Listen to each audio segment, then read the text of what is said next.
Aujourd'hui, nous allons parler de la situation politique au Mali.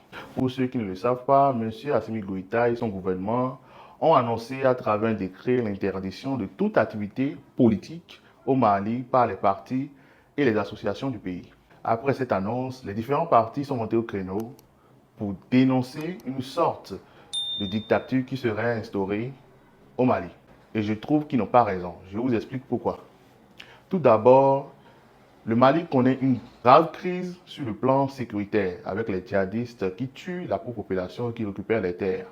Et après, le gouvernement malien n'est pas le tout premier gouvernement au monde à prendre ce genre de décision. Nous avons le cas de l'Ukraine avec M. Zelensky qui a interdit toute activité sur le territoire ukrainien parce qu'ils étaient en guerre contre la Russie. Et c'est normal.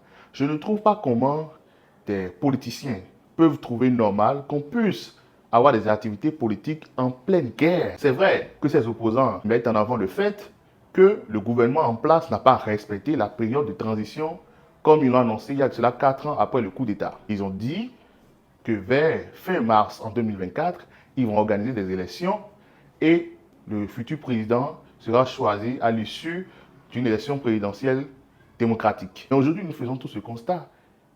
Les djihadistes sont toujours présents sur le territoire malien et ne pourront pas le quitter du jour au lendemain. Donc, comment voulez-vous qu'avec cette menace, on puisse décider d'organiser des élections et de prendre un président?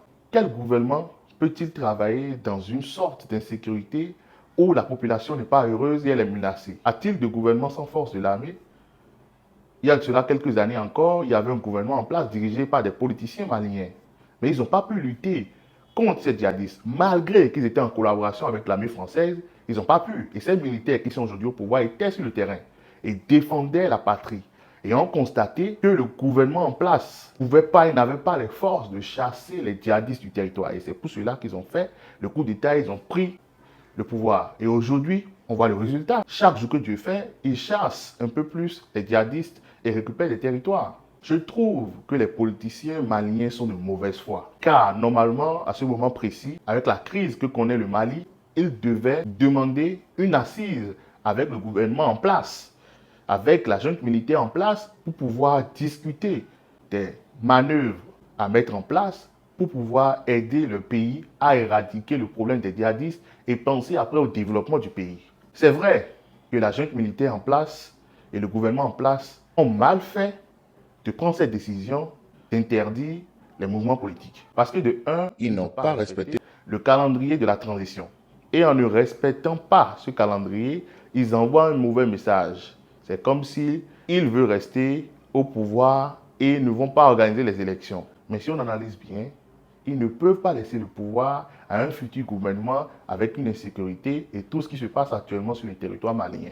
Et je trouve que c'est aux politiciens maliens de comprendre qu'aujourd'hui, leurs intérêts personnels, ils doivent les mettre de côté et penser à l'intérêt du peuple, c'est-à-dire l'instauration de la paix sur la totalité du territoire malien.